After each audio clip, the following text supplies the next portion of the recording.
Boa noite, amigos! Estamos aqui com mais um episódio sensacional do The Dealers, que acontece todas as terças-feiras, às 18 horas. E, por favor, se você ainda não assinou o canal, assine, ative as notificações e curta esse vídeo e mande para todos os seus amigos. Aquela coisa toda que você já sabe, mas não faz. Faça, por favor. E quem está aqui hoje? Quem estaria aqui hoje presente nesse momento tão ilustre? Uma pessoa que eu tenho um apreço muito grande. Uma pessoa que me acompanha, eu e vice-versa, eu o acompanho há muito tempo também. E eu não sei direito, hoje, ele tem uma função assim meio cinza, eu diria assim. Ele faz uma parte de uma coisa, uma parte de outra, e ele vai explicar para a gente, né, como é que ele saiu lá do sul de Minas Gerais e da água, a melhor água do mundo com gás, para apresentar aqui, para ser essa pessoa ilustre que ele trouxe aqui do Museu Água, para apresentar para a gente a sua história e o seu momento de vida. Seja muito bem-vindo, Daniel Brandão! Muito obrigado, Caporal! O senhor SBT, seja bem-vindo! É um grande prazer estar aqui com você, uma honra.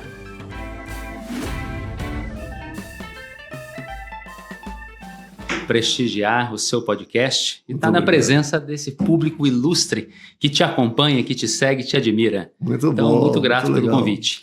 Então, assim, eu me lembro... Eu trouxe água para ilustrar, né? Claro, você puxou só o tema. Isso, exato. Não que eu esteja ganhando alguma coisa, né? Não. Que eu seja patrocinado pela Perrier, agora Minalva, né?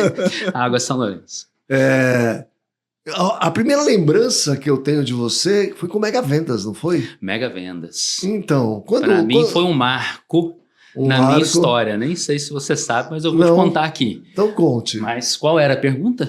A pergunta, assim, quando você começou na concessionária? Tá. Porque para começar na verdade, com Mega eu não Vendas... comecei na concessionária por causa do Mega Vendas. Então, tem aí uma explicação, né? Então, eu era jovem ali. Eu acho que eu vou começar do Mega Vendas, depois eu volto. Eu devia ter ainda...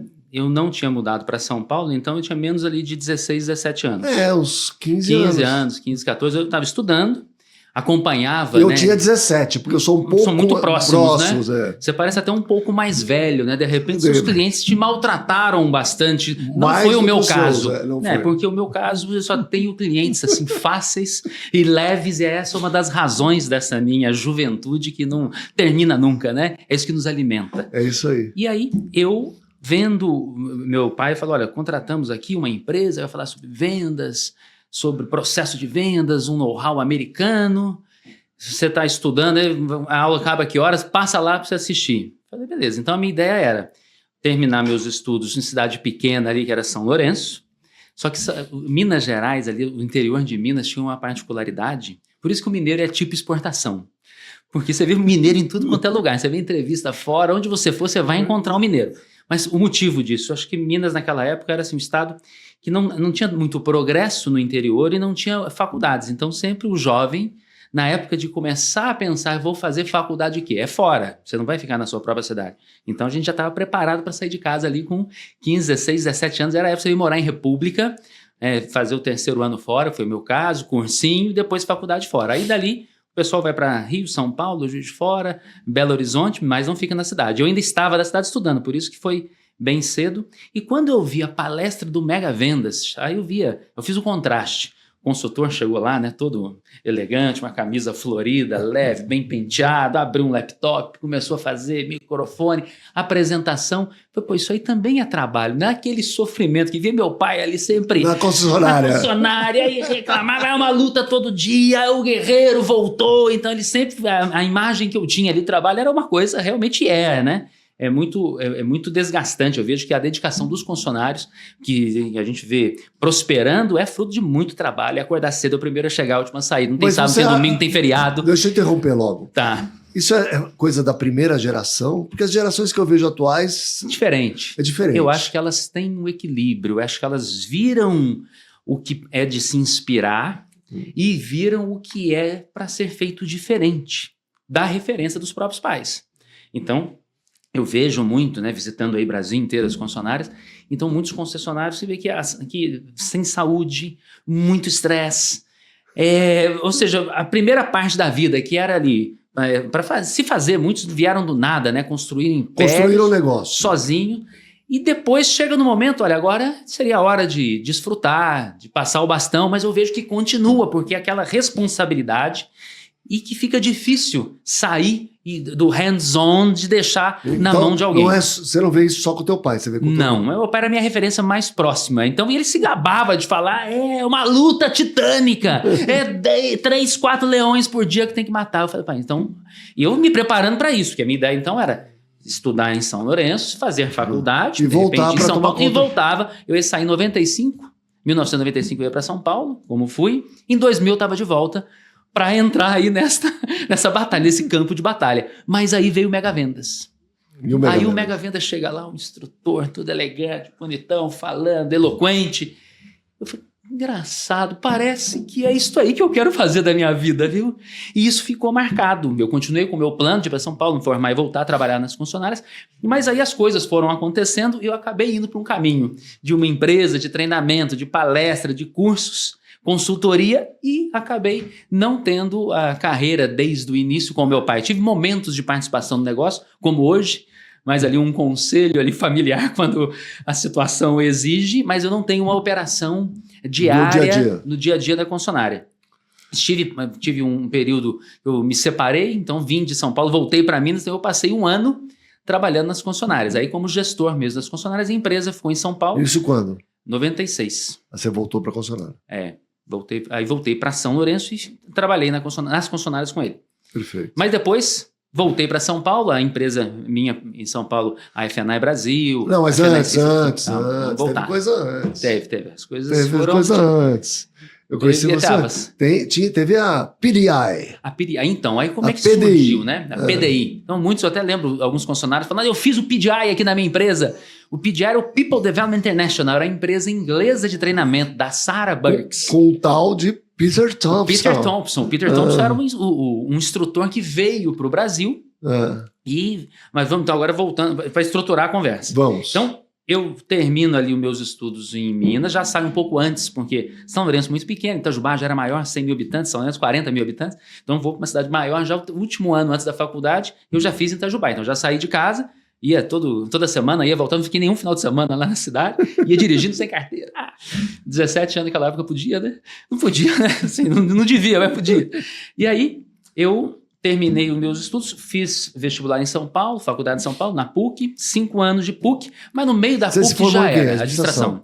Mas no meio da faculdade já parei a faculdade, já não teve mais como ter sequência, porque tiveram alguns episódios.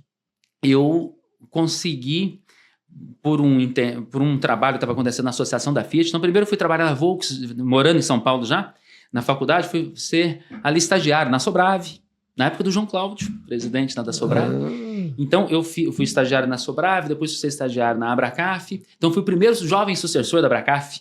Então, ali recebi uma listagem de todos os funcionários e falaram, tem que pesquisar a rede. Vamos ver quantos sucessores tem, quem é filho de quem, são quantos. Então, eu fui o primeiro, peguei a listagem e ficava a tarde toda ligando para os funcionários. Olha, você tem filhos, quantos anos? Tem interesse em participar do programa? Então, ali que começou o programa. Olha que legal. Depois foi mudando de nome, CMA, Jovens Lideranças. E voltou Jovens Sucessores. Em pleno vapor. Que teu irmão, inclusive. Tem participado, o André. Muito bom. Então, eu... em São Paulo, tive essas duas experiências, né, de estágio. Fui trabalhar também na Itavema, já na área de vendas, novos, usados. Lá na época, com o Mário Sérgio, não é? Ali tinha o Toninho, tinha os gestores da época dele. E já a Itavema muito inovadora. Então, ela já tinha um totem, que você escolhia o carro no totem para achar no pátio, coisa de americano, né? Isso, tinha o Itavema Plus. O Itavema Plus. Então, esse programa do Usados Plus, que depois também ocorreu em 96. Que a Parve entrou, se não me engano. Foi, tinha ali os pilotos. Itavema e a Barigui. Eram 10 pilotos no Brasil. Então, o programa de FNAI que eu vou chegar já chegou na carona do Usados Plus. Mas, voltando um pouco mais, estou lá em São Paulo fazendo esse estágio. Estava trabalhando na Itavema, sofri um acidente de carro. Uma dessas voltas de Minas para São Paulo, quase morri. Final de semana não bebia, não fumava, mas curtia o final de semana todo. Pegava o carro depois do almoço para ir para São Paulo fazer a faculdade à noite. Dormiu. Numa dessa, acordei no hospital, não sabia por que tinha acontecido. Dormi, não lembro nada, saí do carro falando, dei telefone, mas Não lembro nem da viagem, nem do acidente. Até hoje? Até hoje não lembro, apagou. Eu só lembro do hospital para frente antes de sair de casa. Então, tanto é que o policial falou, estamos procurando aqui o Mauro, né, o motorista que devia estar com você e tudo. Eu falei, pô, mas o Mauro não veio comigo? Como é que estão procurando o Mauro? Eu lembro, acho que eu estava sozinho, também não lembrava de nada. Quando foi ver que o policial achou um RG que estava comigo, mas era o meu mesmo, lá dos Estados Unidos, para poder entrar, né? Antes de 21 anos, tinha que fazer um falso na época, né? Então, o policial rodoviário com RG, não, obrigado, isso aqui é de um amigo meu, mas não tinha Mauro nenhum, era eu mesmo ali no RG. Ainda bem que ninguém morreu no acidente, mas eu tive ali uma lesão, o carro desceu uma reta, fui para contramão, caí num desnível de uns 3, 4 metros, o carro aterrissou de bico, aí o cinto travou meu pescoço, Beneficência Portuguesa de São Paulo, cirurgia, 2 semanas lá, para colocar uma placa titânio na C4, por 2 milímetros pegou a medula, era para eu ter ficado ali, né? Então, muita gratidão de novo, nasci de novo, tinha 18 anos, Nossa. 19, aí continuei a minha vida, então, Mas em aí São Paulo. Teu pai falou assim, para de viajar. Não tinha como. Eu, então, morando em São Paulo, família em São Lourenço, os amigos lá, então ficava indo e voltando ali, mesmo 300 quilômetros, mesmo depois do acidente. O que eu parei foi de fazer motocross. Então, eu e meu irmão, né? Então, eu lá de moto, meu irmão de bicicleta, depois comecei a emprestar a moto para ele, aí ele começou a fazer motocross, fazemos trilha. Aí ele também caiu, bateu a cabeça, quase morreu, ficou 2 semanas em coma em Belo Horizonte. Falei, vamos parar com esse negócio de moto também. Aí continuou com trilha e eu nem trilha mais fiz. Então, aí mais sossegado. Depois também casei, tive filho e tudo, mas aí não mexi mais com moto. Meu pai também tem concessionária Honda Motos, né? Isso. Mas aí voltando ainda de novo, lá nas associações de São Paulo, esse acidente me interrompeu o estágio na Itavema. Senão teria, de repente, dado sequência com a experiência de concessionárias, né? Claro. Com o Mário Sérgio e tudo mais. O Léo estava começando na época. Leonardo Ferraz. É isso, foi em 96. Ele era muito 97, jovem na jovem. Época. Então, lembro dele ali começando também na operação. Então, a minha trajetória em concessionária, que eu falei, vou estar em São Paulo, eu já me preparo, faculdade, preparo aqui nas concessionárias e volto para ajudar meu pai. Mas como foi interrompido, quando eu volto está o programa dos Usados Plus rodando na rede Fiat. E trouxeram uma empresa inglesa para dar uma consultoria, veio uma inglesa, começou a falar, eu sabia o inglês também um pouco, fui ajudando ela a fazer os slides. Eu sei que depois, quando ela vai embora, o programa rodou, o programa dos Usados Plus, me chamaram para ajudar nesse programa. Então já comecei a viajar, minha faculdade já foi pro brejo ali, não teve mais como acompanhar, viajando muito já com 18, 19, 20 anos, já comecei a viajar, fui atrasando trabalho, perdendo anos na faculdade, mas já ganhando a experiência das visitas de consultoria, formatando um programa de usados para a rede Fiat. Aí depois desse programa de usados, esta empresa terminou os trabalhos, essa inglesa abriu uma empresa para ela de treinamento, falou, Daniel, vem para cá, para a Inglaterra, porque você vai me ajudar aqui a gente formatar um negócio para a gente ir para o Brasil. Né? Então, você é daí mesmo, né? Você tem já essas relações, então vem para cá. E fiquei tentando 6 meses ir lá com visto de trabalho, a Inglaterra não permitia, até que eu consegui em janeiro de 98, aquele gelo, né? Aquele frio, fui para a Inglaterra. E ficou quanto tempo? Fiquei 6 meses na Inglaterra, então deixei tudo aqui para trás, faculdade, tranquei, deixei namorado, vou lá trabalhar na Inglaterra. Aí chegando lá, pousei, vieram me buscar, né, no aeroporto, levaram lá para o escritório. Encontrei com a Sara. Você fala inglês bem, né, Caporal? Você está sempre lá nos Estados Unidos, Europa, né? A Sara vira para mim e fala, Lassa Matza. Eu falei, pô, e agora? Eu vou ficar 6 meses aqui na Inglaterra. Achei que eu soubesse inglês, fui fazendo cursinho na escola, cursinho particular. Ela pergunta, Lassa Matza. Eu falei, pô, não deve ser nada grave, né? Estou acabando de chegar do aeroporto. Também se eu responder sim, com certeza não está me oferecendo nada de ruim. Eu falei, tudo bem. Sim, eu acabei sim, depois me serviu um chá. Aí que eu fui entender, o chá, a água, ela tinha oferecido Lassa Matza. Só que naquele sotaque inglês, né? Britânico, Lassa Matza. E eu não entendi nada, mas fiquei 6 meses, ia no escritório, trabalhava, atravessava a Tower Bridge, aquele frio, né? Janeiro, aquele inverno rigoroso de Londres. O meu pé, um sapatinho de couro que eu tinha lá, molhava aquele sapatinho para descongelar a manhã toda com aquecedorzinho ali embaixo da mesa. Fiquei 6 meses lá, a empresa dela era PDI, era People Development International. Aí de lá que nós trouxemos para cá, porque meu pai, num dos eventos da Fiat Navio, apresentou o Marcos Moreira, diretorzão do Banco Fiat, diretor comercial, apresentou a Sara para eles se conversarem, ver se dava algum negócio, e ali o Marcos vislumbrou um negócio de F&I. A Sara, a empresa, prestaria esse serviço de consultoria. Não, mas calma. Você já atropelou. Não, mas é isso aí, eu estava aí. Era o PDI antes. Então, a empresa da Sara era PDI, lá na Inglaterra. Mas você começou o PDI no Brasil? Sim, então já tinha começado, mas não tínhamos... Com o Peter ou sem o Peter? Ainda sem o Peter, porque o primeiro negócio foi o Steve, que era um outro inglês que veio para cá, que ajudou no programa dos Dados Plus, já meio com O PDI. Steve era o cantor. Cantor, cantava na churrascaria. Não, aquele inglês, foi cantor de uma banda famosa. lá na Inglaterra, né? Mas não foi? Foi, era o Steve Jobson, esse aí. Não é Jobs. Não, o sobrenome acho que era isso. Steve, tinha um nome bonito Não, eu assim. lembro dele, meu. Então o Steve loirinho, Ele foi cabelo para uma loiro. outra empresa depois de CRM, Foi. Encontramos junto com o ele americano. depois. Eu lembro, inclusive, tem uma passagem, né, que o Caporal falou, Daniel, então, como é que está esse final de semana aí em São Paulo? Eu falei, ô, Caporal, não vou ficar em São Paulo, eu vou para Minas. Ah, não tem problema não. Eu tô com 2 americanos aqui, que a minha agenda ficou meio atrapalhada. Leva eles com você. Não deu outra, levei os 2 americanos, sei lá, ingleses, uma empresa de software de CRM, sei lá, que você me arrumou. Os caras foram comigo para São Lourenço, passaram sexta, sábado comigo, voltaram de moto, símbolo, balão. Os caras voltaram alucinados, né, depois da viagem. Eu fiz isso com você Você mesmo. fez isso comigo. Você vê, não é a primeira fria que você me coloca. Aí eu comecei. Aí o Marcos e a Sara se conheceram. Então a Sara e o Marcos organizaram o programa de FNAI pela PDI. Para a Rede Fiat. Para a Rede Fiat. Então o Marcos Moreira já tinha a experiência da montadora daqueles 10 pilotos dos Dados Plus. E aí ele falou, vamos aproveitar, já encaixa esses mesmos pilotos para ser o piloto do FNAI. E aí ele contratou o Fiat FNAI School. Isso já era 98, 99. Que é a PDI Então, que fazia. eu tinha 22 anos, 21, porque eu já tinha morado na Inglaterra, já tinha voltado, e aí começaram os primeiros programas aqui. Aí veio o Peter, para ser o instrutor Então, o Peter dos treinamentos de FNAI. Então eram 10 dias de curso, de segunda a sexta, de 8 a 6, segunda a sexta. Eram 10 dias de treinamento ininterruptos. Mas peraí, um detalhe. O Peter não fala português até hoje.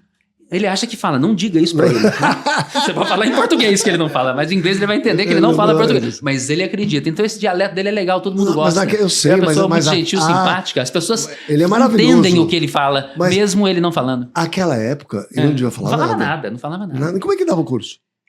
Eu traduzia, só que eu já ia fazendo, eu comecei fazendo aquelas traduções tipo de Oscar. Sequencial. O Peter falava, Sequencial. depois eu entrava falando.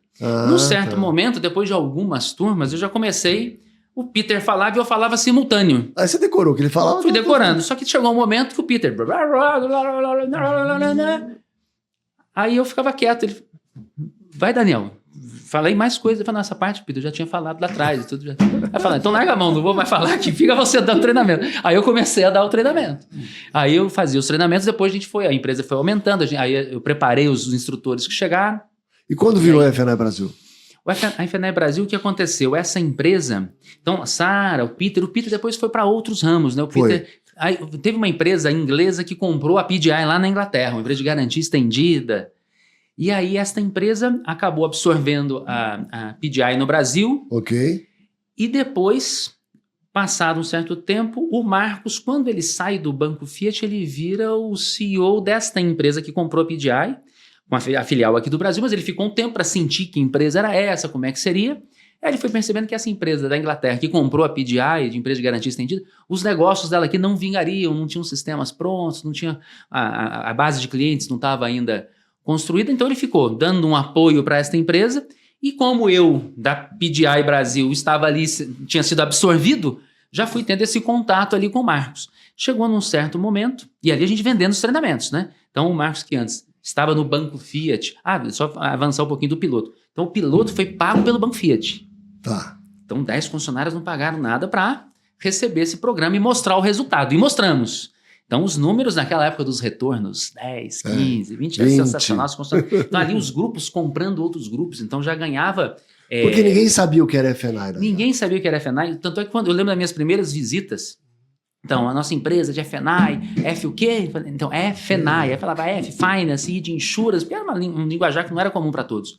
Então, ali a gente foi criando essa cultura do FNAI no Brasil, antes da virada dos anos 2000 ainda. Isso. Primeiro para esses 10 pilotos. Na época, tinha o gerente de negócios da Chevrolet, que era algo parecido. O banco teve uma iniciativa, inclusive um desses consultores, mas foi algo assim, mais pontual em algumas lojas. Não chegou a ser algo massificado para a rede toda, nem para o Brasil todo. Não. Já esse com a rede Fiat, foi feito o piloto, mostrado o resultado, aí o banco falou, olha, então a gente vai financiar esse programa para a rede toda. Quem quiser, o banco parcelar, porque era caro. Na época era R$3.750 por vendedor o treinamento de 10 dias. Isso em... E 900 e pouco, isso em 98, 99. Nossa. Depois faz a conta.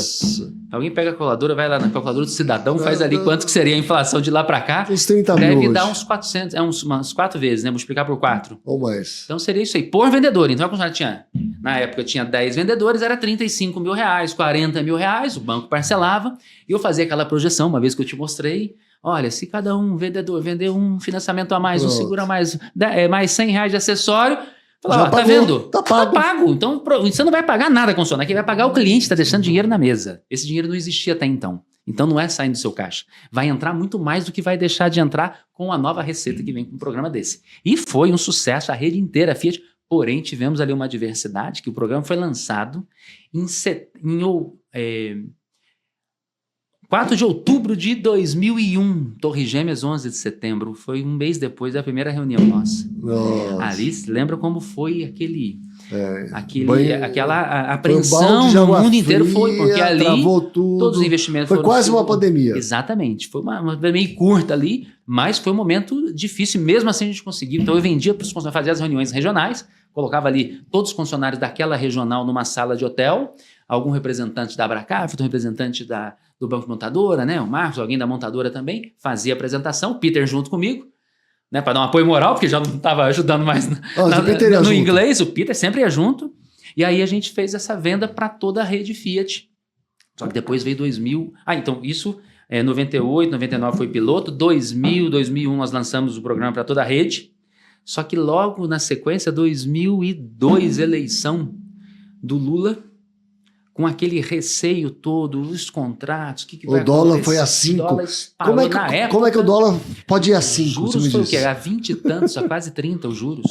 Parou. Absurdo, parou. O mercado parou. E a gente estava vendendo. Então ali a empresa, a PDI Brasil, vivia da receita de venda de treinamento. Então o pessoal que me perdoe até hoje pela minha insistência na venda, que eu não esquecia um cliente, um prospect. Eu tinha aquele meu sistema dos cartõezinhos, eu tinha 4 cabeçalhos de cartãozinho, né? Então eu colocava lá, hoje, se não atendesse, ia para o segundo bloco, que era a segunda tentativa. Igual o Mega Vendas. Exatamente, eu não sei quem copiou quem. Viu? Aí o outro era amanhã, e o outro era semana que vem, outro era mês que vem ou mais para frente. Então os cartões de visita dos clientes ficavam rodando nesses clipses. Enquanto o cliente não falava, pelo amor de Deus, não me liga mais, ou tá fechado, ele não sumia do meu radar. Eu precisava vender, tinha que vender e vivia só dessa venda.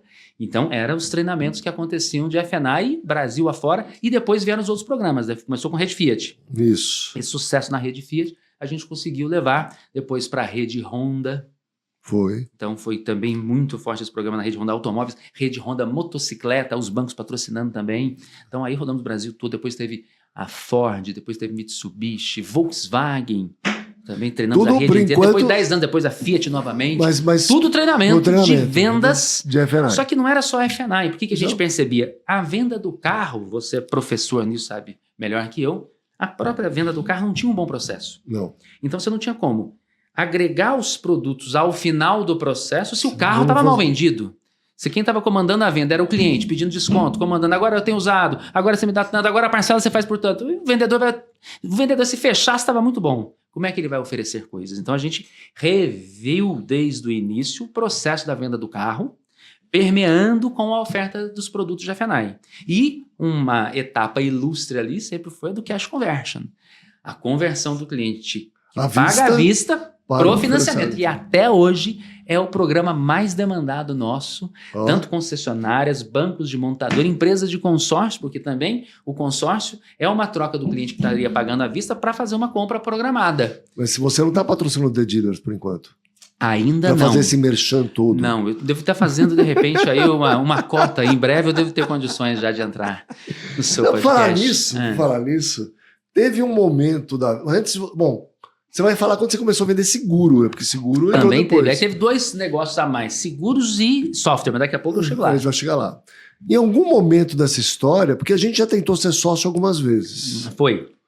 Então, a essa época ou depois, eu não lembro direito. Nós já somos, a gente só não formalizou ainda, né? Nunca formalizou. Tá certo. Mas a gente se esforçou para isso, para formalizar. Sim. E continua ainda, tem coisa na mesa, né, rodando? A gente tem que conversar. Mas não conseguimos. Ainda não. De repente estamos esperando o melhor momento ou o melhor formato para funcionar. Eu acredito muito nisso. Tem coisa que não acontece e depois a gente vê que é por bem e é para o melhor. Então vai acontecer em breve. Perfeito.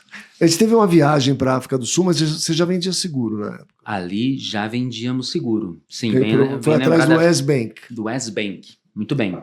Quando você começou a vender seguro, então? Lá para 2006, 2007. Que começou a parceria com a Cardiff. Exatamente. Então nós tínhamos o trabalho de formação Isso. dos profissionais de vendas e gestores em F&I.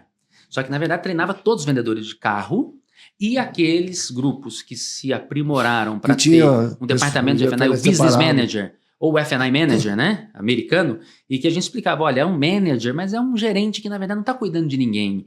Na verdade, ele vende, é um vendedorzão de vender tudo. Isso. Aí acaba sendo gestor quando tem mais unidades, porque aí um diretor de F&I cuida de vários promotores gerentes, de F&I, ou vários gerentes de F&I. Na época lá, era o que a gente chamava do F&I, do especialista em F&I. Esse era o nome que a gente falou, manager, o cara não vai entender, manager, gestor, gerente. Vamos chamar de especialista em F&I. Então, o especialista era o cara que pegava os clientes depois do vendedor. O vendedor levantava a bola dos produtos de F&I e o especialista lá matava. E tinha que ser aquele cara, o cara, e não o formato que costuma acontecer, que tem uma grande diferença, Brasil e Estados Unidos, né? Lá, o melhor vendedor vira gerente de F&I. Que é o segundo maior salário da funcionária depois do diretor, não é isso? Ele ganha mais que ganha mais do que o vendedor normal. Do que qualquer vendedor, qualquer gestor de outros departamentos, é o gerente de F&I. Então, o melhor vira gestor de F&I. No Brasil, se o promotor está saindo muito bem, vendendo bem um seguro, acessório, despachante, esse cara vai ser vendedor de carro para mim. Então, aí já desmonta o departamento. Então, não é só a crise que desmonta o departamento de F&I, é muitas vezes também o viés de levar o melhor comercial para a venda de carro e desatender a área de F&I. Então, esse é um outro elemento que ainda é uma realidade que a gente vem trabalhando, né, para manter uma boa operação de F&I de maneira consistente para poder evoluir. Senão ela fica com altos e baixos e não flui. Eu vou te contar um caso e aí você vai coordenando, de repente estou falando. Aí você vai fazer sua análise. Das suas respostas. Não tem nada disso. Aqui é tudo livre. Canal livre. Sempre free. Então, vamos lá. É assim...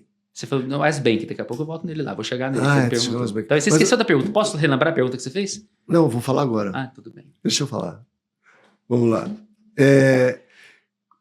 Eu lembro quando foi implantar o gerente de negócio na rede Chevrolet, que apareceu um cara lá no meio do nada e falou assim, quem controla a tabela agora sou eu. Sim. E o gerente de vendas de veículos queria matar o cara. Matar. E esse conflito é uma coisa... inerente ao negócio. Sim. Ainda é assim? Como é que você vê esse negócio até hoje? Porque hoje o F&I é mais divulgado, é mais entendido. Sim, já está mais consolidado. Está consolidado. Essa cultura de haver um outro sujeito cuidando do F já é mais admitida hoje. Mas o conflito existe. Existe, e pegando lá atrás um pouco do histórico, o que aconteceu? Quando a gente chegava com um conceito de F&I na concessionária, o concessionário não ganhava nenhum dinheiro porque não sabia da possibilidade de existência. Mas muitos gerentes de vendas e vendedor já estavam ganhando há muito tempo. Sério?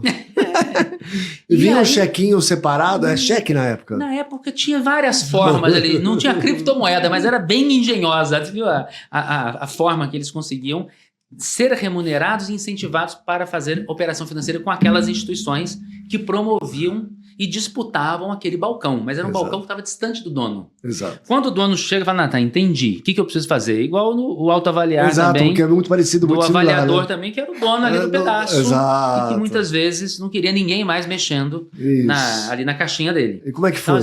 Então a gente percebeu, né? O autoavaliar e um F&I System, nosso software de F&I, eles têm o mesmo propósito de colocar, quer dizer, de voltar para a mão do dono da concessionária aquela operação. E a receita daquela operação. A receita e o controle. Porque, na época, as instituições financeiras investiam em quem decidia. E a decisão estava onde? Lá na ponta. Vendedor, gerente de vendas. Isso. Quando coloca uma figura, fala, agora está centralizado. Então, quando você chegou com essa ideia, o que aconteceu? Então, muito conflito e muita resistência.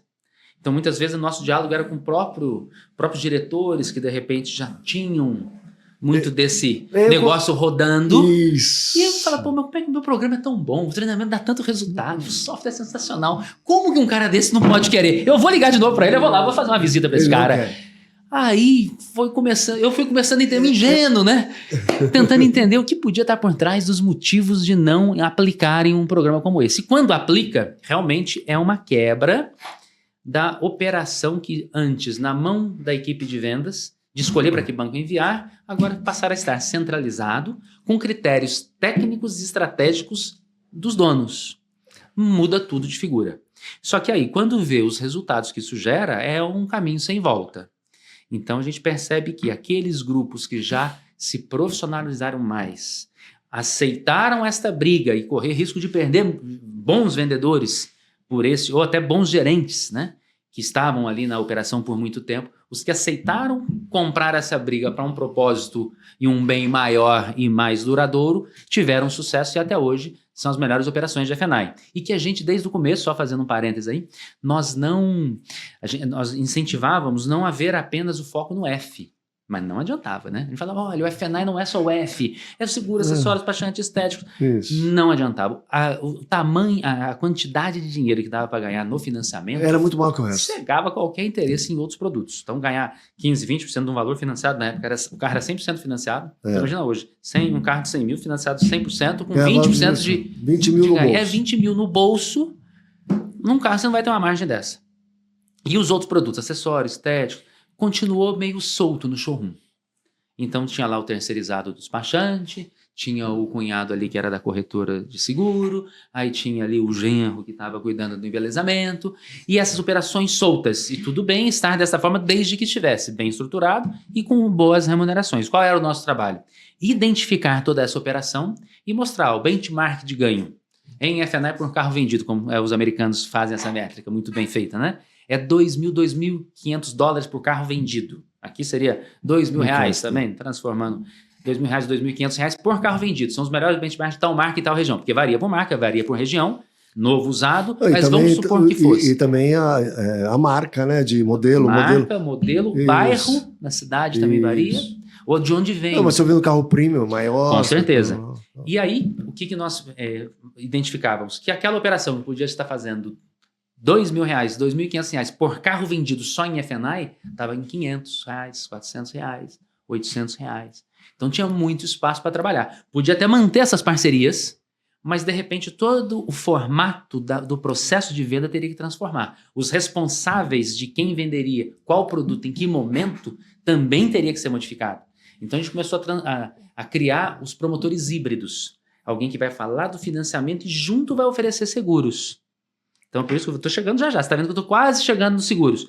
Então, quando a gente começa a perceber que o mercado... Mas agora para. Tá. Você acha... Tem um modelo inglês... Vamos falar do modelo inglês. Você está falando do americano. Vamos falar do modelo inglês. Tá. Que o vendedor vende o carro e o gerente de F&I, ele acompanha o vendedor. Então, até quando o cliente chega... Um assessor ali, um mentor, uma mentoria, né? Quando o cliente chega, até apresenta. Fala assim, olha, esse gerente de F&I que vai cuidar... que depois tal, apresenta, o americano não, ele vai para a salinha depois. Matadouro. Ele fecha a sala como essa aqui. No Brasil, como é que funciona? Temos de tudo, né? Um pouco de para cada gosto. O que é interessante observar é que mais de um modelo funciona. Não existe um modelo só. E as razões de escolher um modelo ou outro são várias, como... Qual é a marca, qual é a qualidade dos vendedores de carro, qual é o fluxo, o número de vendas que cada um faz, quais os produtos agregados são estratégicos. Aí entra o papel da consultoria. Entra o papel da consultoria para entender qual é o seu cenário. Pode ser que o mesmo grupo, que tenha várias marcas diferentes e atendam estados diferentes, por exemplo, pode ter um modelo num lugar e outro modelo no outro. Exemplos de modelos. Então você pode ter o vendedor do carro lá na ponta, com a permissão de vender tudo. Porque se proibir vendedor é a pior coisa do mundo, né? O cara pode não vender nada daquele produto, acessório, por exemplo. Mas agora não pode mais vender. O cara fica... Nunca vendeu, mas só você tirar o direito dele, ele gosta de ter para não fazer. Para ter, não, eu vou vender se eu quiser. Tudo. Mas outros adoram, são apaixonados na venda daquele produto. Então, qual que é o ideal? Permita que todos os vendedores ofereçam e vendam todos os produtos. Sabemos que cada tipo de produto, só alguns poucos, lei de Pareto ali, só alguns poucos vendedores, os 20% vão vender os 80% daquele volume, então não pode depender só dos vendedores oferecendo todos os produtos. Vai ter uma equipe separada. Tem que ter uma retaguarda, que é quem vai receber esse cliente. Nos Estados Unidos está a linha fechada, aqui no Brasil já mais Você pode ter ali umas mesas numa área estratégica no showroom para receber esses clientes. E tudo é importante. A fala que o vendedor faz durante a condução do processo da venda do carro, da oferta de alguns produtos, e como passar para o especialista de F&I, o promotor de F&I, ou central de benefícios, cada grupo chama de alguma coisa. A forma de todo esse processo é fundamental e tem que ser de maneira que esteja valorizando o cliente. Vou te passar agora as pessoas que vão explicar como funciona a garantia da fábrica para o senhor, por exemplo. Vamos mostrar os benefícios e o que você tem direito comprando o veículo aqui com a gente. Vai te falar todos esses nossos diferenciais. Já está fechado. Vai falar com alguém que vai falar de diferenciais, benefícios. Não explicou se ofereceu ou não produtos, mas o cliente vai. E por isso tem também o nome do gerente de negócios. Porque se eu falo, eu vou te passar agora, senhor cliente, parabéns, fechou a compra comigo, vou te passar alguém que vai te oferecer um monte de coisa. Não vai, o cliente nem vai. E tem vendedor que ainda faz o seguinte, aqui ó, aqui é mais caro, você é amigo meu, não precisa comprar nada aqui não, viu? Mas eu tenho que te passar a minha obrigação, vou te levar lá, você finge, faz cara de que entendeu e tudo que não quer, e tá tudo certo. Tem vendedor que boicota. Sim. E muitas vezes até, e aqui ó, mas aí se não fechar lá, você tem aqui um cara que você procura aqui, você fala no meu nome. Também acontece, de tudo, né? Então tem que ter o vendedor podendo oferecer tudo e alguém que recebe bem esse cliente para checar, validar tudo que o vendedor fez e fazer upsell, oferta de algo que não foi oferecido, revisão de ficha cadastral, por exemplo, encaminhamento para o banco, ou via sistema, ou na mão, que seja. Então, esta parte da segunda etapa da venda, né, que é o second growth, lá nos Estados Unidos, tem a primeira margem e a segunda margem, enxergado de forma separada. Essa segunda margem é levada muito a sério e no Brasil os modelos ou tem o vendedor oferecendo tudo, esse sujeito complementando a venda, passa a ficha e quando de repente essa ficha não é aprovada ainda vai para uma central de repescagem e aprovação. Então tem a mesa de crédito para buscar aprovações mais difíceis, que não vai ser essa pessoa do showroom com tempo comercial sendo gasto, um trabalho mais técnico ali e administrativo, é comercial, vai gerar dinheiro, mas ele é mais técnico para aprovação.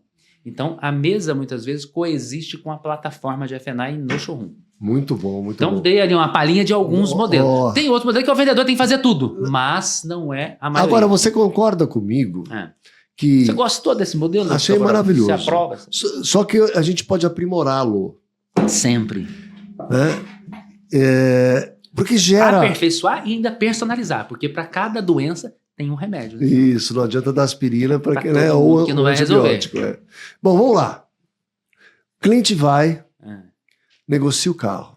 Tem um carro usado na troca, é avaliação, puxa daqui, não sei o quê, para lá. E chegou no valor, depois de 1h30 ali, tá. A diferença eu vou financiar. Uhum. Certo? E aí vem o momento da frustração. Um momento triste. Falando assim, olha, seu cliente, está tudo certo aqui, mas... notícia não tão boa, né? Infelizmente, neste banco que a gente trabalha, a sua ficha não passou, vou tentar em outro. Como nós somos visionários nesse mercado, a gente se antecipa... Inovadores, né? A tecnologia está aí para nos ajudar, né? A gente vai lançar em breve o acelerador de crédito. Perfeito. Que durante o processo de avaliação... Lá no começo do processo ele já sabe qual é a capacidade de pagamento do cliente. Perfeito. Ou seja, junto com a precificação do usado, já tem uma precificação do crédito. Isso. Porque o que a gente percebe desde lá de trás? É que a tecnologia agora está mais disponível, né? Mas o que a gente percebia antigamente? O cliente entrava na loja, o vendedor abordava o cliente, começava a negociar o carro que ele queria. Só depois ele descobriu o carro que ele tinha, para depois começar a briga no preço, briga na parcela e querer brinde. Esse era o fluxo. Isso. Então hoje a gente percebe, o cliente entrou na loja, você está querendo que veículo? Esse aqui. Legal, e você tem o que hoje? Eu ando de tal carro. Legal, você pretende dar ele na troca ou você está comprando mais um? Eu pretendo, mas não vai ser aqui não, eu já tenho. Não tem problema. Sem nenhum compromisso, que tal a gente já ter uma referência de avaliação do seu veículo? Só para servir, para você fazer essa transação fora que seja, junto com esta avaliação do carro, essa precificação do carro, já terá também o crédito. E aí eu moldo o tamanho do sujeito, o tamanho do bolso dele, para eu, na hora que gastar o tempo apresentando a solução, seja dentro da capacidade de pagamento ou da modalidade de pagamento. É carro à vista, é financiado, é consórcio, é um car flip? Não, e para resumir, é o seguinte, eu tenho que oferecer para ele como você falou que cabe no bolso dele, talvez eu tenha que mudar de carro. Exato. Sair do novo para o usado, ou do modelo mais baixo. Mas você percebe que nessa lógica não é nem mudar. Porque o tempo do vendedor que ele gasta e tudo mais para terminar a frustração dos dois. Exatamente. Então, e tempo perdido para os dois. Exato. Por isso que não é nem uma questão de mudar, porque não foi trabalhado errado o primeiro carro para mudar. Já desde o começo eu já identifiquei. Pronto. O que ele tem, a capacidade de pagamento, quanto que ele pode. Mas tinha um carro de desejo antes, né? Tinha aquele carro de desejo, mas eu não gastei tempo nele. Não. Eu não criei expectativa, não levantei o cliente, não viajei junto. Mas como é que a gente faz para mudar a cabeça de todo mundo para trabalhar desse jeito? Então, não encontrei ainda algo diferente do que a gente costuma fazer. Se tivesse algo mais fácil, mais rápido, de graça, eu também quero saber. Mas não tem outro jeito. É realmente uma reestruturação do processo com treinamento e gestão. Reeducação de todos. Reeducação do começo ao fim. Qual é? Porque muitas vezes cada vendedor está com o seu processo de venda. Como é que você vende carro assim, aqui? Como é que você vende aqui na concessionária? Eu vendo assim, assim, tá. O outro, assim, assim. Então parece que cada um é uma lojinha. Então deveria ter um bom processo. Isso. Se é identificada essa estratégia, vou trabalhar assim, vou dar essas opções para o cliente, o meu vendedor tem que conhecer, tem que aprender a fazer e que tem que ser praticado ele fazendo e cobrado que faça. Não tem segredo. Dá trabalho? Dá. Mas quer ganhar dinheiro, não quer? Se não quisesse ganhar dinheiro, aí seria fácil. Tem alguns funcionários que a gente traz algum desses modelos e fala, mas tem uma solução que é mais rápida. Eu falei, mas você quer velocidade ou dinheiro? Você está aqui para recorde mundial, olímpico ou para ganhar dinheiro no seu negócio? Algumas soluções dão mais trabalho. Algumas soluções são mais lentas. Mas são mais consistentes e dão mais dinheiro. Qual é o objetivo? E você me fala do seguro, a gente falou muito de financiamento. Quando falamos, então, de todo esse processo lá do começo, né, da reeducação do vendedor num novo processo, imagina, 10 dias de treinamento, um vendedor que já nasceu sabendo. Como é que você coloca um cara em sala de aula? Então a gente teve que ganhar também muita experiência e adaptar muito do conhecimento que nós trouxemos de fora para a realidade brasileira. E aí que eu atribuo muito do nosso sucesso foi de ter a humildade de entender como é a operação no Brasil e como melhorar a operação do Brasil com base no know-how externo. E não, esse é o know-how americano, é assim que funciona lá, e desta moda. Teve empresas, maiores vendedoras de garantias do mundo, vieram para o Brasil e quiseram encaixar o pacote dela aqui. Perfeito. E não deu certo. Não conseguiram. Por mais que eles tentassem isso que a gente está dizendo que é fundamental, teve um item que não foi considerado, que é a questão cultural. Uma coisa é você mudar um processo, mudar a forma, mudar o argumento, mudar o script. Outra coisa é mudar a cultura. E ali, realmente, acho que o ímpeto dessas empresas americanas, muito bem sucedidas lá, uma delas até inventou o F9, né? Exato. Aí eu brincava que igual a Inglaterra inventou o futebol e não tem mais título que nós na Copa do Mundo. Não adiantou nada.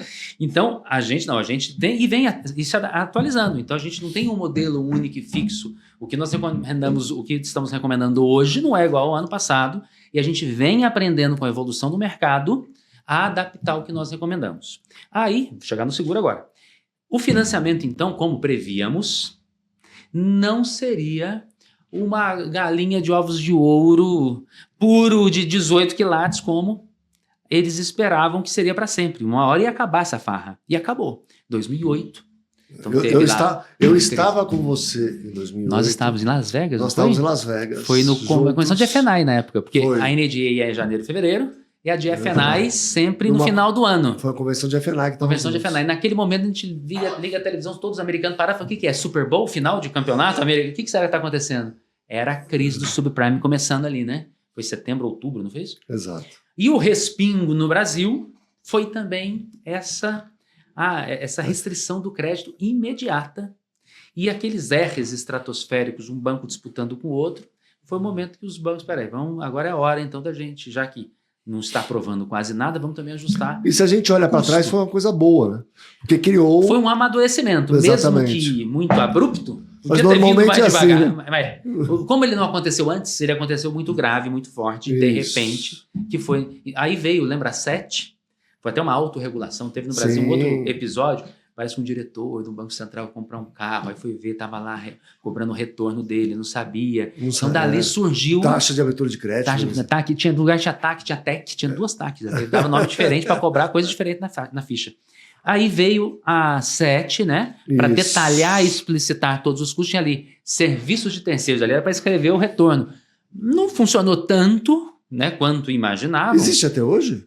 o campo existe, o número também, mas ninguém vê, ninguém olha, ninguém dá atenção. Então, o vendedor é meio mágico, né? Igual o mágico consegue fazer você olhar para onde ele quer, o cliente tá vendo, não está nem vendo o que ele está assinando ali, e tem ali, né? Está na ficha, mas ninguém nem ou não preenche, ou o cliente não dá muita atenção. Mas houve uma restrição dos R's, então caiu daqueles R15, 12, 10, 18 para 2, 3, 4. Aí, você tá vendo? Tem alguém pagando R5, tem, vamos atrás dele. Então, assim, alguns bancos voltaram a pagar um pouco mais, mas não voltou mais naquela farra que era. Aí criou espaço para vender seguro. Para venda de outros produtos de F&I, como seguros. Mas não é o seguro tradicional de auto, é um seguro massificado. O seguro tradicional de auto, diferentemente dos Estados Unidos, né? Até interessante que a gente, quando viaja para os Estados Unidos, pergunta, e seguro alto? Não, que a gente não vende. Pô, podia vender, a gente vende muito lá no Brasil, mas é que já passaram dessa fase o americano, né? Já. E ele já teve a fase de venda não, de seguro. E o seguro lá é pessoal. Sim. Não é do carro em si.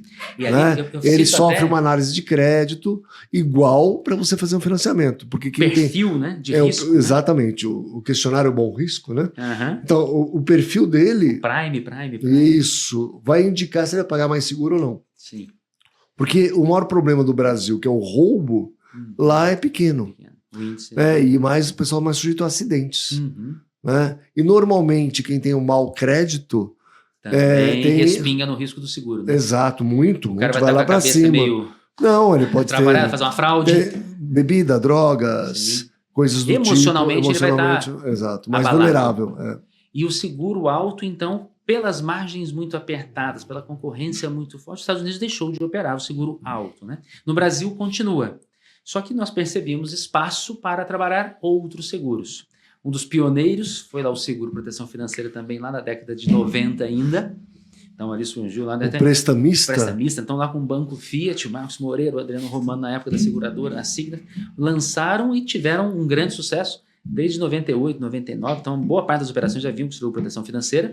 Então tem sido por muito tempo o carro-chefe dos seguros mais leves, que a gente chama que não é o seguro alto. E agora vem surgindo outros seguros e ganhando espaço. Então tem, além do seguro proteção financeira, a garantia estendida, que teve alguns, até eu pulei um episódio, quando eu voltei do acidente meu, quando eu estava na Itavema, eu não fui direto para a empresa inglesa, não, eu trabalhei numa empresa brasileira de garantia estendida, que era a Inco, que era quem fazia a garantia estendida da GM. Olha. Junto com a Indiana, era uma joint venture aqui no Brasil, Inco inglesa com a Indiana Seguros, que tinha garantia estendida na época da GM. E naquela época, alguns problemas que tiveram com o produto, esse produto teve descrédito por parte dos clientes, algumas funcionárias rede, operaram esse produto de maneira inadequada, e aí depois esse produto passou um tempo hibernado, né? E agora ele está voltando com força e com estrutura e com maior... Mas mais para novo ou para usado? Faz mais sentido e é mais fácil, a necessidade é maior e mais rápida, tá bom os motivos? No usado. Porque o novo ele já sai protegido ali, ele ter um tempo para se decidir. E é duro a pessoa comprar um band-aid, né? Deixar aquela história, eu vou ter band-aid em casa, posso precisar. No novo isso fica mais distante, fala assim, mas a chance de me machucar é menor. E vem de novo do conhecimento do perfil. Se é um cliente que tende a ficar com o veículo por mais tempo do que a garantia de fábrica, ou que percebe que no momento da venda do veículo, ele quer ter um diferencial de mercado para vender mais rápido, não necessariamente cobrar mais por aquilo, mas só de vender melhor e mais fácil, porque tem um diferencial que o outro não terá, de repente é um bom momento dele fazer e aproveita o financiamento, mas pouca ao invés de deixar de fazer. Agrega a garantia como uma jogada, um apelo de marketing, né? A pessoa trabalha mal isso, Sim, não trabalha? Mas é uma cultura que eu acredito que esteja voltando, né? Porque teve aquele episódio há 20 anos atrás e agora é um bom momento. As concessionárias melhor estruturadas, com os vendedores bem preparados, podendo financiar os produtos que têm começado isso também eram... Antes não podia, né? Por isso que os produtos de F&I no Brasil não vingavam. Eu não podia colocar na parcela. Você via lá nos Estados Unidos, o carro é 100 e você financia 120. Isso. 120% do valor do bem. Aqui sempre tinha que ter a entrada e os produtos têm que estar fora, escondido, no cartão de crédito, uma entrada falsa para o banco. Então, não tinha o espaço e a cultura, inclusive, bancária do setor para viabilizar esses produtos de F&I. Por isso que esses que estavam atrelados ao financiamento e sendo produtos de banco de montadora funcionavam mais facilmente do que uma garantia estendida, que era um produto que podia vender à vista ou financiado, mas tinha um meio de pagamento próprio. Perfeito. Mas está crescendo. Então tem proteção financeira, garantia estendida, o gap, né, o seguro, no caso de uma perda total, dá um valor a mais para ele custear ali os gastos que ele vai ter, né, na reposição do veículo. Seria da diferença, mas acaba usando no Brasil mais para os gastos de reposição. Tive uma perda total, ter que comprar um outro carro. Tem que fazer o que de novo? O seguro do carro, colocar acessório, pagar IPVA. Licenciar. Exatamente. Não, mas é bom a gente explicar que o gap, como nasceu nos Estados Unidos e tudo mais, está relacionado ao equity, né? Ou seja, ele está com equity positivo ou negativo. É a dívida que ele tem. Então, quando você financia um carro no início e deu uma parcela de entrada de 20%, 30% e tal, a tua dívida normalmente é maior que o valor do bem. Quando tem essa virada... Fica no positivo? Fica no positivo. Já é um bom momento para trocar de carro. Sim. Né? Ele já pode abater o valor do próprio. Nos Estados Unidos não, né? Eles vão rolando de uma dívida para o outro, que é o que eles falam do upside down, né? Que tá de ponta cabeça. Não, e tem a Car Supermarket na Inglaterra, é especialista em substituição de garantia. Nesse momento da troca. Nesse momento da troca, ela já chega e fala assim, não, você fica com a mesma parcela, eu te dou um carro melhor.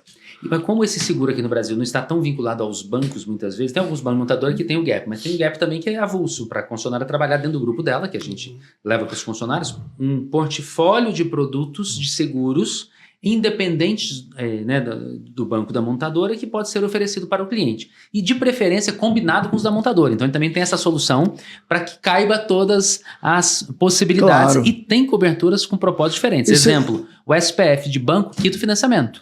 Mas a família não vê dinheiro nenhum. O nosso complementa um valor na conta do cliente no momento de dificuldade, que foi uma morte, invalidez, desemprego. Então, são duas coberturas que coexistem com propósitos e coberturas diferentes. Os dois são SPF. Os dois estão num cliente que comprou financiado.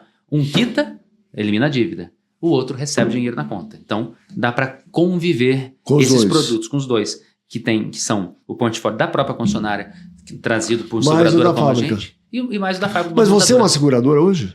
Nós temos uma parceria com uma seguradora, com a BS2 Seguros, que é uma seguradora nova, recente. Que seria do grupo Carbel? Do grupo Carbel. Seria? O Banco Bom Sucesso mudou de nome para BS2. E aí, junto com uma empresa da África do Sul, que não é aquela uma outra, que é resseguradora, e com o Adriano Romano, que veio da Cardiff, foi fundada, então, a BS2 Seguradora. E nós, inclusive, já fechamos o primeiro contrato aqui com a Carflip. Perfeito, já estamos aí operando com vocês. E qual é a ideia dessa seguradora?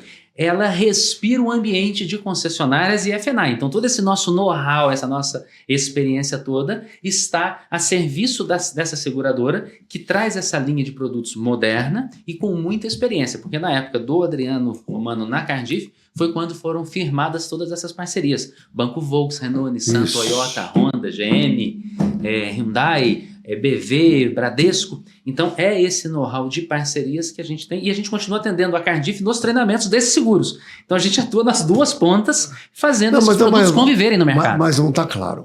Eu quero que você esclareça melhor. Como assim, né? E explique melhor, porque você, além de tudo, você tem um sistema. Tem um software também. Que chama F&I System. Mas antes de chegar no sistema, então vamos voltar para os seguros. Então, nos seguros, então, a minha empresa, a F&I Brasil, dá todos os treinamentos para esses bancos de montadora fornecerem para a rede de concessionárias parceira performance na venda dos seguros dos bancos de montadora, com a Cardiff. Ok. E a F&I Brasil é o braço comercial e de performance da BS2, que tem seguros para as concessionárias, fazendo parceria com os grupos de concessionária para que esses grupos tenham o seu portfólio de seguros e vendam para os clientes produtos complementares a esses dos bancos de montadora. Então, nós estamos atuando nestas duas frentes, ajudando a concessionária a operar bem e em harmonia todos os produtos seguros lá na ponta. Maravilha. E onde ficou claro essa parte? E onde entra o sistema? O sistema entra onde e por quê e quando. Isso. Né? Estou completando a pergunta. O sistema, lembra daquele momento que foi quando também surgiu o seguro? Olha, não é só mais financiamento o F&I, tá vendo? Vocês vão ter que ganhar dinheiro agora em outras frentes. Quando era só o financiamento, dava para aqueles Excels que as concessionárias tinham resolver o problema. Eles faziam fórmulas ali, então, olha, uma parcela de R$500. Aí o Excel já dava em que banco que podia mandar aquela ficha para ganhar mais retorno. Meu pai, acho que teu pai também, comprava aquelas máquinas Facit, que você girava para frente, girava para trás. Quanto o senhor quer pagar na parcela? R$500. Eu tinha, era um computador de mão. Sim. Né? Naquela época, fazia R$500, tá vendido o carro. Pronto, tá agora é só questão de prazo, né? Exatamente, essa conta ao contrário, né? É, conta ao contrário. Então dava para ganhar o dinheiro no financiamento, mas deixou de ser suficiente. Como é que agora trabalha os demais produtos? Só o Excel não vai ser mais suficiente. O Excel resolvia, e era o Excel e o fax para mandar a ficha para vários bancos, lembra, né? Do começo do FNAI. Agora não, vamos ter que trabalhar bem. Seguros, que não é só o seguro do alto, agora tem o SPF, tem o GAP, tem o AP, tem a franquia, seguro franquia, tem seguros conteúdo, né, que quebra o vidro, rouba a bolsa e tudo mais. Autopartes, retrovisor, farol, então esses carros mais caros têm esses produtos. Perde a chave também tem cobertura e indenização. Então, como é que vai trabalhar todos esses produtos? Só no Excel? Não dá mais. Então, naquele momento, surgem os sistemas de F&I. Então, a gente foi um dos primeiros também a criar um sistema de F&I completo. O nosso já nasceu com a visão de todos os produtos de F&I e com a possibilidade de diversos modelos de venda. Então, tem outros sistemas de F&I aqui no Brasil que não convivem bem ou não geram os relatórios da maneira adequada porque não permite que um vendedor venda o produto, o promotor também venda. Então, como é que isso convive? O acessório de outro jeito. O acessório de outro jeito. Um faz de uma forma de pagamento, outro faz dentro da parcela. Um faz no cartão, outro não faz no cartão. Exatamente. Outro tem sistema que só vê cada passagem é um cliente, mas um mesmo cliente com várias passagens. Vai dar problema na estatística no relatório. Então, o nosso sistema, quando ele surge, o sistema de F&I, o F&I System, ele já surge com todo esse know-how, essa experiência dos treinamentos e consultoria para atender aquele concessionário, aquele grupo, a gerir melhor o departamento. Vender mais e com uma melhor gestão. Como vender mais? Porque o vendedor ele quer facilidade, ele tem pouco tempo, pouca paciência, ele quer vender muito e rápido. E ganhar bastante. E ganhar bastante. Esse é o mundo ideal, falo por mim. Então, o que a gente precisa? Uma ferramenta que facilita. Então, dentro do software, ele clica, o produto está vendido. Claro. Ele aperta o botão, aparece o preço, quanto custa por mês. E ele já vê a prévia do que ele vai ganhar. Então, já está ali com um velocímetro do dinheiro ali, rodando em tempo real durante o mês. E o grupo com várias marcas, né? Com várias lojas, vários vendedores, promotores, parceiros de seguro, parceiros de acessórios, todo esse ecossistema do F&I gerenciado em uma única plataforma. E a gente vem conseguindo quebrar as últimas resistências de bancos de montadora a integrar com esses sistemas de F&I. Então, dentro do F&I System, ao mandar a ficha para um banco, preenche uma vez sua ficha e vai para o banco. Não aprovou? Vai num segundo momento. Não manda para todos os bancos. Não é ao mesmo tempo, não é. Isso. Que lá atrás a resistência dos bancos era achar que era aquele leilão. Mandava a ficha, agora fica esperando. Quem dá mais? Quem dá mais? Ah, então é com você. Pregão, não era assim. Mas fora também que, tanto agora que a gente tem um credit score no Brasil, isso crédito positivo gera um hard inquire. Né? O que é um hard inquire? Você tem uma pesquisa em cima do teu nome para um valor que você quer tomar no mercado, ele já começa... Acusa nos demais, né? E vai acusar baixando o teu score. Né? Quando você manda para um único banco, primeiro de cada vez... Isso, espera.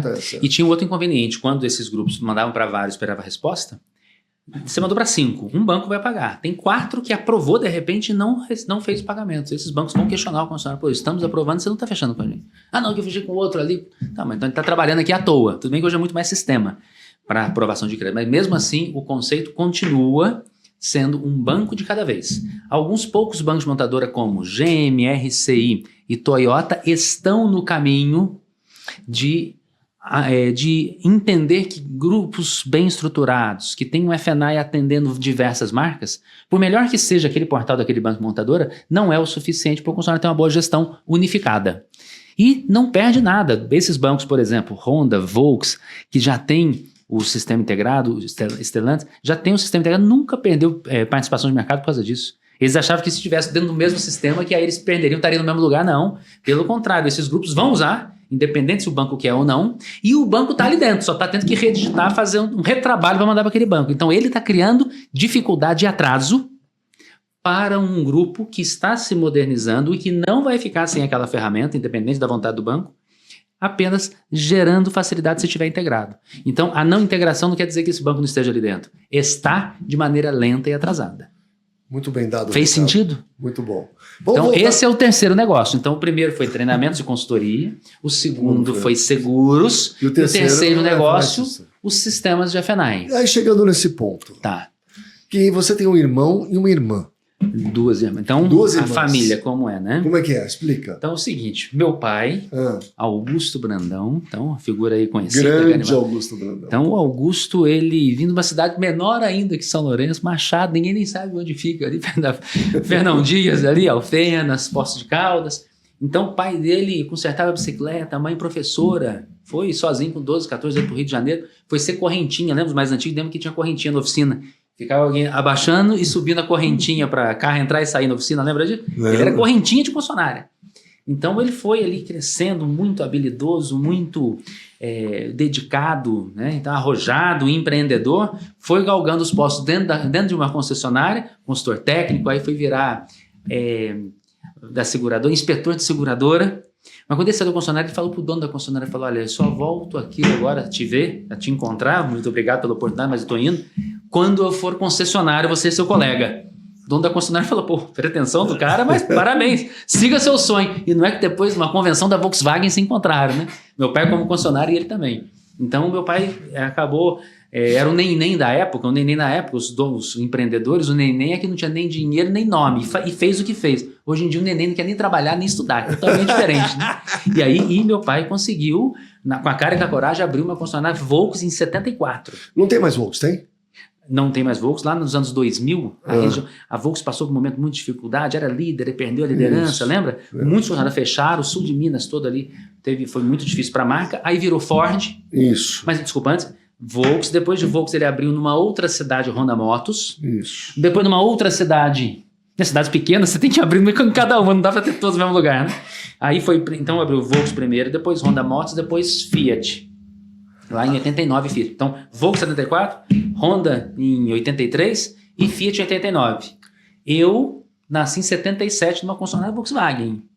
Quando eu fui morar em São Paulo, então ele já tinha acabado de abrir também a Fiat, por isso teve a Bracaf, teve a Sobrave. Depois veio Ford, onde era Volks virou Ford. Isso. Mas depois Ford comprou, vendeu e acabou fechando, não tem mais Ford. Chegou a ter e não tem mais Nissan.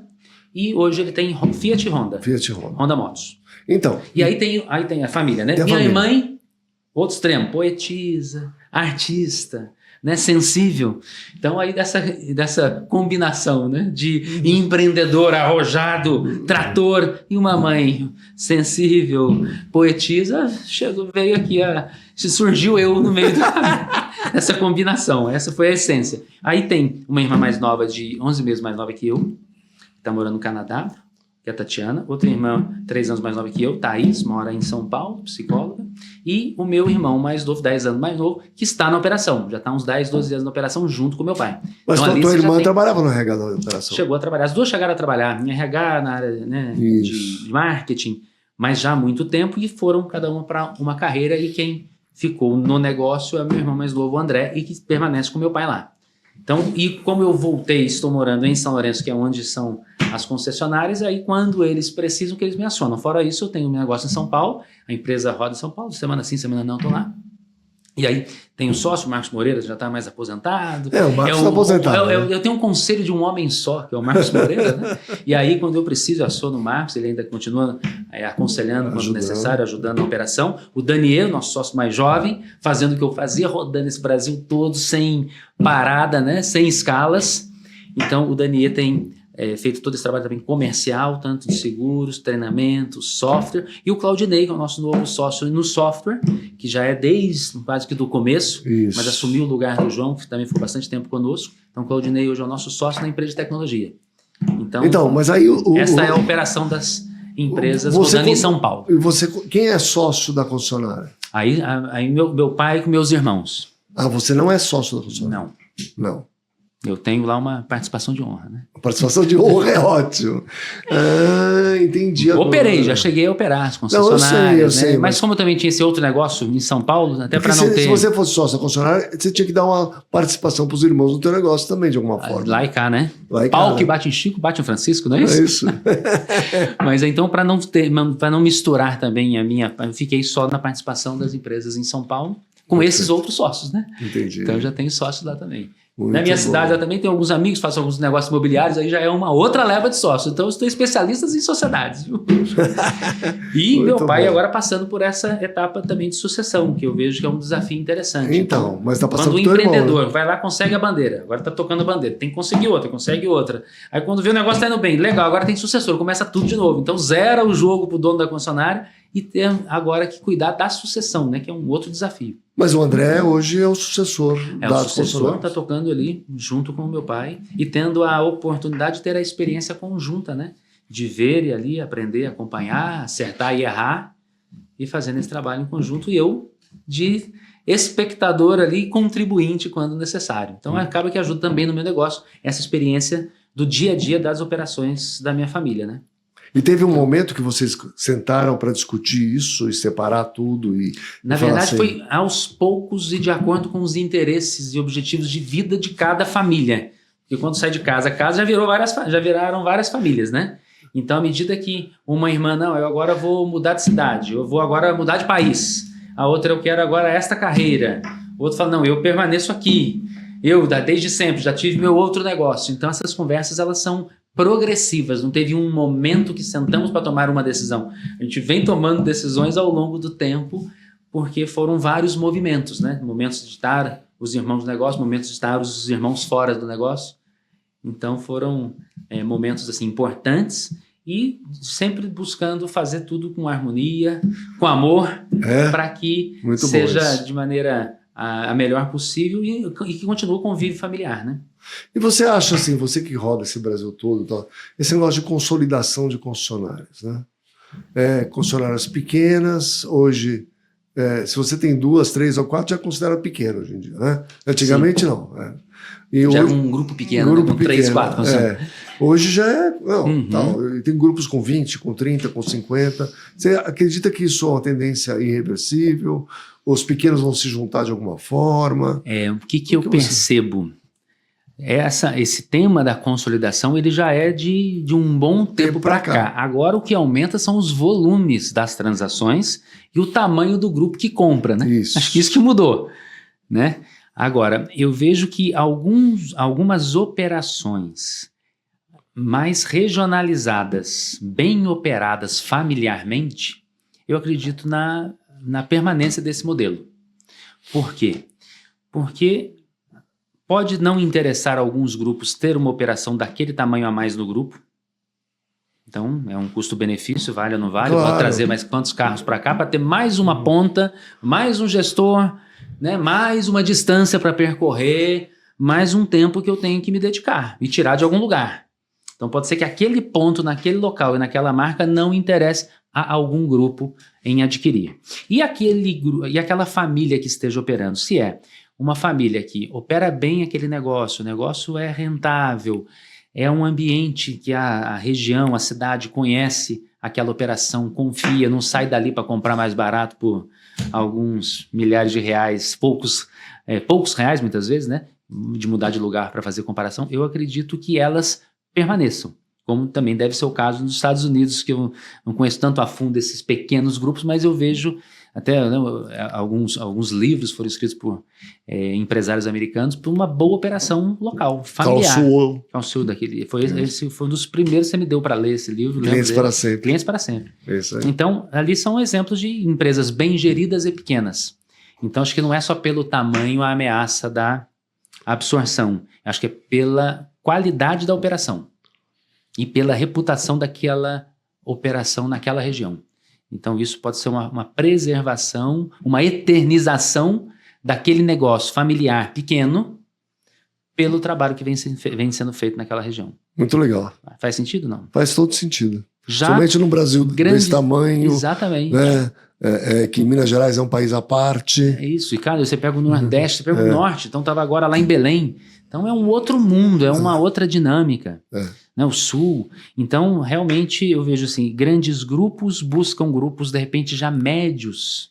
Para se juntar. E estruturados, para somar uma estrutura com uma outra estrutura já rodando, que cada um já tem a sua expertise de gerir negócios pulverizados. Agora, como é que você assume um lugar que sempre teve um dono presente naquele local, que a clientela ali conhece? Você entrar naquela operação pode não combinar com o próprio time, que é difícil mudar, você não troca de repente, não tem cidade tanta gente não assim. tem tanta mão de obra, gente. Não tem tanta gente querendo ir para lá de repente. Pode gente ser. que é de fora vai ali para quê? Então, não é fácil essa decisão da absorção de um pequeno bem gerido localmente. Aí vem a importância da sucessão. Quem é que vai suceder se eu não vou vender? Que é o que você fala lá, o futuro das concessionárias vai para onde? Qual é o fim das concessionárias? Então, o fim que seja a perpetuação dentro da família. Claro. E aí a preparação, a escolha, a identificação de um bom profissional que se dedique, mostre o trabalho, o serviço, né? A vontade de operar bem e a continuidade do negócio familiar. Muito bom. Meu, muito bom ter você aqui. Eu que agradeço a Muito oportunidade. obrigado mais uma vez. Era só 10 minutos mesmo? Era só 10 minutos. Era. E a gente... Quanto tempo? 1h10. 1h10. Então, 1h10 minutos, tá vendo? E... O meu fuso lá é diferente. Então, mas obrigado mesmo. Muito obrigado Eu pelo tenho... convite. Que é isso. Eu tenho um presente pra você. Antes, eu tenho o meu. Não, eu vou pegar o meu também. Peraí, você sabe que Minas, né? Enquanto você vai buscando, eu vou fazendo. Então, Minas ali, o sul de Minas, ele não é famoso só pelo café, né? Não. É o café, é o doce, É o doce. é a água. É a água. Agora é o azeite também. E o vinho. Então, você Olha. vai ser bem servido. Dá também para o time aqui, o pessoal que está aqui operando ali por trás das câmeras. Então, um café especial lá do Alto da Serra da Mantiqueira. Maravilha, muito obrigado. Aqui. Façam um bom uso, um bom proveito. Eu sei que você Olha já só. sabe tomar FNAE um bom Brasil. café. Isso está até com rótulo. Né? É com rótulo. Lá da FNAE Brasil. Bom, esse vinho não tem o rótulo da Alto Avaliar, mas é um vinho italiano, não é tão Mas bom. o espírito dele é autoavaliado. Certo. E é um presente pra você. Muito obrigado. Pra você aproveitar esse Vou final de apreciar. semana já, que vai estar com a Já com esse família. friozinho, né? Com esse friozinho, que Muito deveria estar, obrigado. mas não tá.